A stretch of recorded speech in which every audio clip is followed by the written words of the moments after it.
National Ghana. Well, so at least now I have a background to how it all started for Stephanie, and I have still with me Thomas Nadi Bitamo, the gentleman whose work took Stephanie all the way to the tops at Miss World. Thomas, I must say that this was, I mean, from the visuals I watched, it looks quite a heinous task you performed there. How difficult was it getting access into the slum? It's very difficult to do such stories in slum communities, especially in shanty towns. The people haven't had a favorable experience with the media. They believe that the media often come there, project them in bad light, and this has heightened pressure to evict them. So they are not very welcoming at all. It was really tough for me to go there and then do the story. I spoke to them, I spoke to the community members, I spoke to their leader, I told them that this is what I wanted to do. I come here with a message of hope. I want to project your plight so that we can get some assistance for you, especially the children living in the slum. Well, you know, the AMA boss, Moko Vanderpoy, says Sodom and Gomorrah must not be there. These people should not be here. Look at the conditions under which they live. It should be squashed. Do you agree with him? Well, that is his own opinion. But I think that Sodom and Gomorrah didn't start today. It started as a gradual process. Who created Sodom and Gomorrah? Before we go to who created Sodom and Gomorrah, let us once again take a look at the way kids at Sodom and Gomorrah live every day. And treacherous, a scene of filth and a battered but enduring sense of hope. The hope of a better future for the children of Sodom and Gomorrah who are now struggling to survive. They walk barefooted under poor sanitary conditions. The children here do not have access to quality education.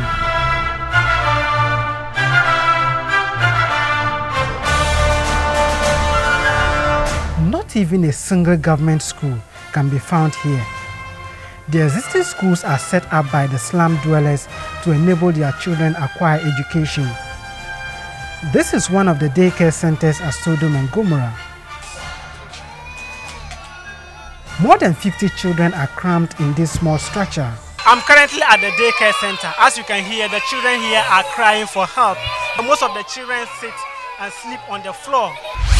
The room is extremely warm and the daycare center lacks basic facilities. These children are taken care of by this old woman. She says she has been doing this for several years.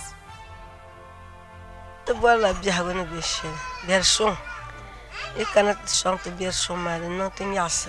Dus ik ben gewoon de minder bakkabi zo beer na ala dalatim. Abi dat je man kan awula kan no. Dus je moest ramba zamchite. One of the major challenges that the woman is facing over there, or the woman as such, because she's not the only woman taking care of the children in this area. So normally, she may not even think, I mean, it is serious on the child that she's feeling sick. And until she will be getting to know that it is very serious, then, you know, people have to come in. The parents of these children pay an amount of 50 pesos per child, which is less than half a dollar. The Public Relations Officer of the Ghana Education Service, Paul Krampa, indicated that his outfit is not aware of any of such daycare in the city. The Metro Directorate has got a private school section, so I think they will take up that issue now that you have brought it to my notification. But the mayor of Accra says he is aware of the existence of such a daycare and stressed that the inhabitants of Sodom and Gomorrah are squatters and will be dislodged. That school should not be there. It's an illegal operation as part of the illegal conditions at Sodom and Gomorrah. It must not exist. The children there are being subjected to conditions that are not in their own interest. Child rights advocate Bright Apia says it is unacceptable for children to be living in such conditions. When you look at children, vulnerable children, you know, the immediate support that they require, the service of a social welfare officer, you know, to be able to also see to it that the interests of the children are paramount. But in this matter, it clearly shows that those services are not there for those children. And also for you to run a daycare center, you need to also be accredited by the appropriate institution to be able to do that. So it means that there is some kind of negligence in the process of recognizing the fact that you need to have a legal certificate to be able to operate a daycare center. The people here are languishing in poverty as governments over the years have not been able to address their issues. The youth leader of the area, Swali Sudana, indicated that access to quality education in the community remains a mirage. There's no government school here, and we've been crying to the government and NGOs, and we are not seeing anything on that issues. We can only find that the children are just roaming around, and there's no way to help them out. Some of those who remain undone. So this is how the kids at Sodom and Gomorrah live their life every day. And these children are in Accra, just like kids who live at East Legon, who live at Dome, who live at every other place. They are also in Accra. But unfortunately, this is how they survive. Thomas, are you happy with what you saw with the kids? I'm not happy. And so why shouldn't we give our support to Mr. Kovandapoy to make sure that no such place exists? Yes, it is the right of every child in this country to have access to quality education. What has the government done to ensure this? Children in Sodom and Gomorrah continue to live in the worst of environmental conditions. They are Ghanaians. They didn't choose their parents. Neither did they choose to be there. But their parents could have maybe, I don't want to say responsible because some people are forced to live under such conditions. But those who have parents, those who have families, why would they want to leave their parents, maybe in the northern part of Ghana, in the southern part of Ghana, come to live in Sodom and Gomorrah with their children when they have families? You know, cities all over the world have such places where there's this rural-urban migration. People come to see greener pastures. But let's look at the issue of children. The children didn't choose to be in Sodom and Gomorrah. And I'm very passionate about this. It is a responsibility of government to ensure that every child in this country have access to quality education.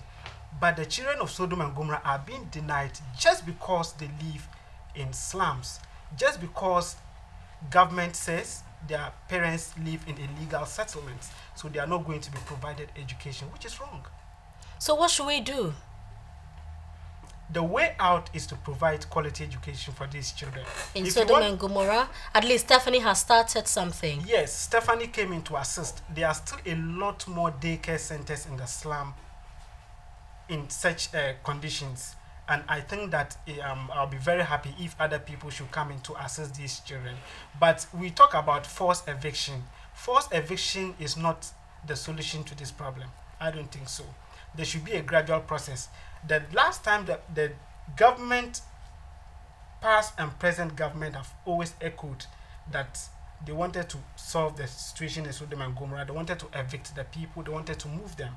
Now, if you had started educating the children at that time, by now they would have been empowered, and they themselves will take their parents out of the slum. Now we have a situation where the children are denied education, they live in the slum, they grow there, and they continue to expand and see every other person as an enemy. Yes, and now the situation is even getting worse. So I think education is the answer. Empower them education-wise and see whether the problem in Sodom and Gomorrah will not be solved. The children themselves will come and take their parents out of the slums. But you know, sometimes it also serves as a hideout for criminals. What do we do about this? Yes, if Sodom and Gomorrah ceases to exist, then criminals will not have a place to hide. You understand? So if the people are empowered, they are given employable skills, they move out of the slums, there will be no Sodom and Gomorrah. And there will be no hiding place for criminals. Let's look at the environment. You have been there. What can we do? It means you're going to give the whole place a facelift, and it's not going to be an issue of within a day or two to solve. So what do we do? Don't forget that Sodom and Gomorrah is actually sitting on the Korle Lagoon. It wasn't a land. It was as a result of years of continuous dumping of solid waste, sawdust, that has created a kind of land for the people. So whenever it rains, the place becomes very muddy. So I think that the best way out is to move them out of the place. But you cannot move them through forced eviction. It is unacceptable and it is illegal to do that. Even though the people continue to live in places where we consider them as illegal settlement, we consider that place as illegal settlement, forced eviction is not the answer. There needs to be a gradual process. You acquire a land, you establish schools, buildings at least, and then just move them there. So let me ask you, Thomas, how long did it take you to do this wonderful piece? It took 3 weeks to 1 month. Okay. Yes, it wasn't easy. The people, some of them were not cooperating because, as I said earlier, they haven't had a good experience with the media. I spoke to them and I told them that I wanted to bring hope for the children who are living in hopeless conditions. Okay. So they agreed, and then I did the story. And thank God Stephanie came in to assist. And I'm just hoping that a lot more people will go and assist the children in Sodom and Gomorrah. Saying the children live in illegal settlements is out of the equation, is totally out of the equation. We should look at how to educate these children, whichever way. Right. And how did Stephanie come into the picture? Stephanie saw the story, the plight of the children in Sodom and Gomorrah, and then approached me. And then we went there. The first day we went there, in fact, she wept. So we couldn't even go to the other places. She was so touched that she couldn't go to the other daycare centers. So we came back, and then she said she was going to assist the children. I was so happy about that. I told her I was going to give her all the support she needed. And then finally we went there and then spoke to the community leaders. And then they also assisted us to put the place together. At that particular time, were you hopeful that something good could come out from your work? When you were there with Stephanie? Because you knew what she wanted to do with it. She was going to Miss World and it was going to be her project. Were you hopeful that this could win us an award? In assisting people, I believe that journalism is to bring about social change and affect society, impact positively on society. And that has been my driving force. When I'm doing a story, that is what guides me. I don't do a story with the intention of winning awards. I do a story with the intention of impacting positively on society. And if in the process something good comes out, then I'll thank God for it. But I believe that the main objective was to assist the children. Stephanie wanted to assist the children. We knew she was going to Miss Ghana to present Miss World. Miss World. Thank you for your question. Miss World to present the project, but the core objective was to bring hope to hopeless children. So when you heard that Stephanie has won the Beauty with a Purpose title with regards to what she did with Sodom and Gomorrah, and you knew that, wow, this was my work, how did you feel?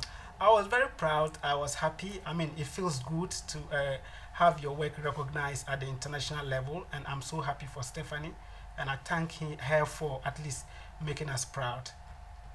But I quite remember when you were doing this thing, Stephanie presented her project work to the mayor of Accra, and it was rejected. Yes, his argument was that the people are living in illegal settlement.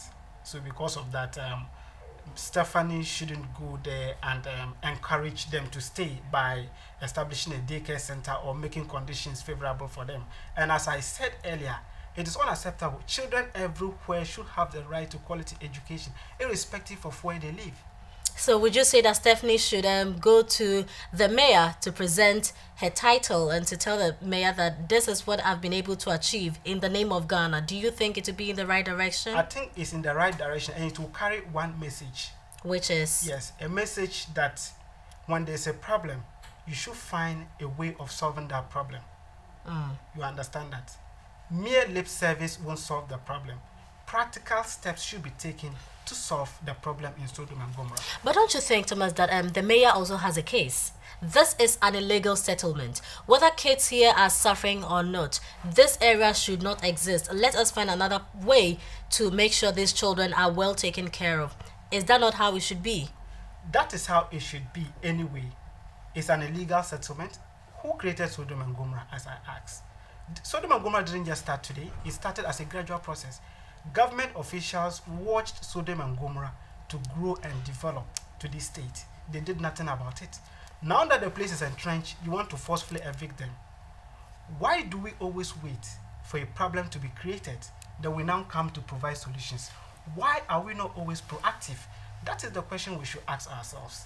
Right. So for those of you who haven't seen what Stephanie's project was, Stephanie Kakari, Miss Ghana 2010, went to Miss World 2011 and she won the Beauty with a Purpose title. And Stephanie did something on Sodom and Gomorrah, the plight of kids living in Sodom and Gomorrah, and it was the work of Nadi Betelma Thomas. He is a journalist at ETV Ghana. So for the benefit of those of you who did not see it, let's once again replay what Stephanie did.